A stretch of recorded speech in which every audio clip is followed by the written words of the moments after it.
three-point line? I know you're on the rules committee, and how it might affect your team. Maybe not just in the three-point shooting, but the spacing. I think it'll help our spacing, and I think it'll really help our big guys down low. Have a little bit better room to operate. One of the things we have to do a better job of is to get deeper post catches, because we're right now in the first couple days, we've got a lot of, we always talk about playing inside out and trying to play through our bigs and get our guards to be able to get the ball in the paint as well. But we've had a lot of post touches that are 2 or 3 feet off the block. And if we catch it there, then the new three-point line really doesn't help us, because the spacing is still going to be kind of congested. So, but if we get, touches on the block, and we've got guys that can knock down those threes consistently, it's going to give our big guys room to operate. And obviously, with guys like Dallas and Lucas and Evan and Tyler, Jacob, Frank Ryder is really a good low post scorer. So it's going to give us an opportunity to, I think, have our big guys operate. Look back at last year, a couple of those three-point shooters had subpar years. Yes. Sean, Shane. How have you maybe addressed that in the offseason? I mean, reps. Can you do more than just shoot? Yeah, I mean, get in the look, gym and shoot. Shooters shoot. I mean, there's both their shots, I think, are fundamentally sound. I think we tracked a lot. We've put some money and some resources into some technology that actually helps the players track their shots. It helps us track their shots in practices and in workouts. We can't track their shots in voluntary workouts, but they can track their own shots. So it's an immediate feedback for a young man that when he's in the gym shooting, how many is he taking and how many are going in. And so it's really a matter, shooting's it's not rocket science in terms of the more you shoot, the better you're going to shoot. And as long as you're fundamentally sound. And we've got fundamentally sound shooters. Sean's fundamentally sound, Shane's fundamentally sound. So that's part of it. Then the second part of it is shot selection. And I think if your shooting percentage is not what you expect it to be or you want it to be, it's going to be a function of one of those two things. You're not getting in the gym enough and getting enough reps, or you're not taking good enough shots. My job is to make sure that they're getting good shots and taking good shots. It's their job to get in the gym and rep it out. Kind of like what we're doing right now. Some of this can be mandated based on the hours we have to work with our guys. Some of it has to be on their own. Can you give us some details on these shot trackers, and also what are they wearing on their shoes? Those are the fobs that. So we've got both the women's team, and we both made significant investments into it.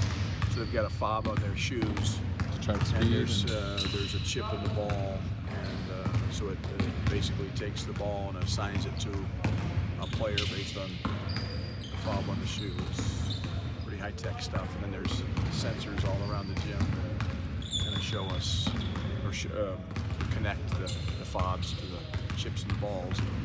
The ball either goes in or doesn't go in. And if it's assigned to you and it doesn't go in, that's 0 for 1. If it does, it's 1 for 1. Is that stuff you can use to track during games here as well? We can, yeah, but it's not a situation where it's, because the technology's it's relatively new. Yeah. We won't use it necessarily in games because for it to really be accurate, both teams need to be wearing it. Okay. So it's not something we'll use in games. Now, the one thing we'll have in games is the stat sheet. It says who took how many shots, right, what went in, what didn't go in. So we really don't need it during games. But in practice, it's very helpful. What kind of impacts has Anthony made over the summer and first 2 practices here? Well, it's different not having Coach Rowan down with the bigs. He's been there for 9 years, and now, but having a guy with Anthony's size and his experience, we've got Coach Rowan and Coach Greer now working with the perimeters, and Coach Coleman's with the bigs. He brings great energy. He's into it. He's in many ways he's learning with Maddox and he's learning with Keyshawn. Because this is all new to him. This is a new system, it's new terminology, it's new maybe philosophies, And so, we're spending a lot of time, before the practice, kind of talking about drills and what we're looking for, what needs to be run, and so he's learning just like the new players are learning. But he's very knowledgeable. He's got great energy.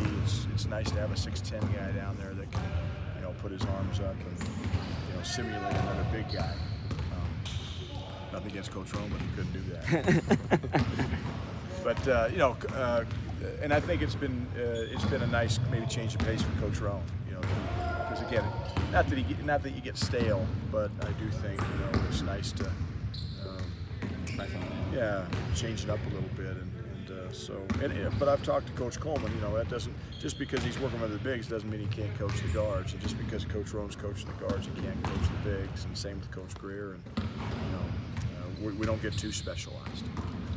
Coach, can you talk a little bit about the evolution of Deshaun's game? I know he took a big step last year. Yeah, he has had as good of off season as anybody in our program. I mean, he's physically a lot stronger and bigger.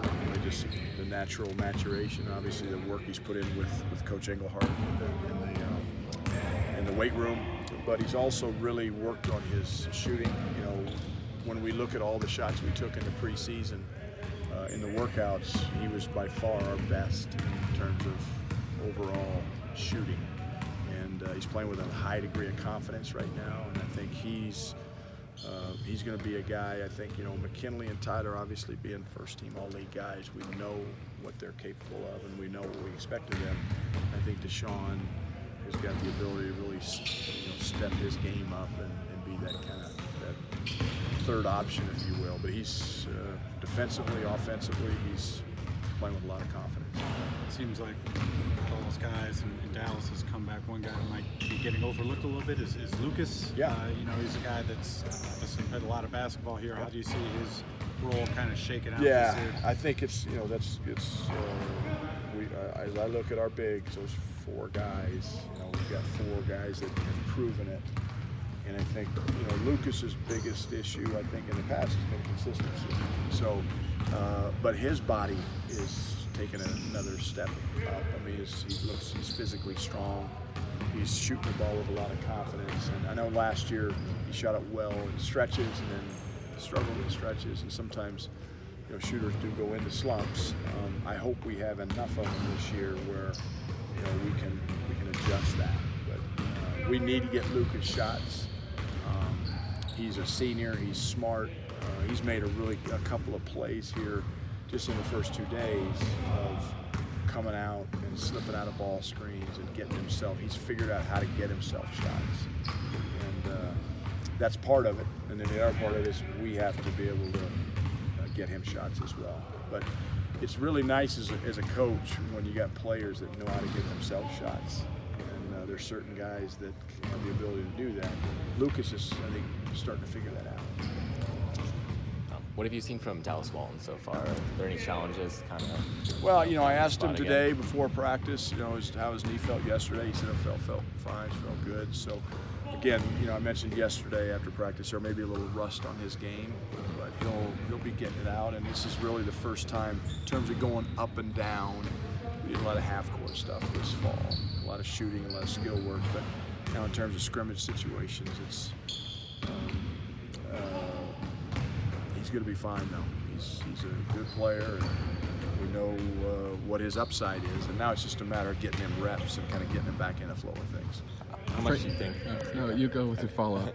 How much do you think that'll help? I guess the offensive depth and. Well, I think it'll help our offensive depth and our defensive depth. I mean, it gives us that extra big, it gets you an extra 5 fouls. And we've got 4 guys, again, Evan, Tyler, Dallas, and Lucas, that have played minutes, have played in Pac-12 games. And you can't play all 4 of them together, but it's going to give us some combinations and some opportunities for some depth, both offensively and defensively.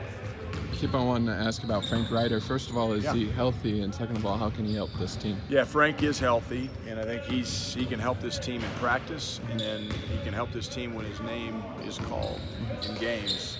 And I don't know if it will be or not yet. It's a little too early to tell, but Frank's a guy that I have confidence in, and I think his teammates have confidence in him. But Yeah, he's obviously he's been cleared with the heart problems and the issues, but it's something we constantly monitor and keep track of. But Frank is a joy to have around because he makes our players better in practice. You cannot sleep on him. He's a legitimate Division I big man.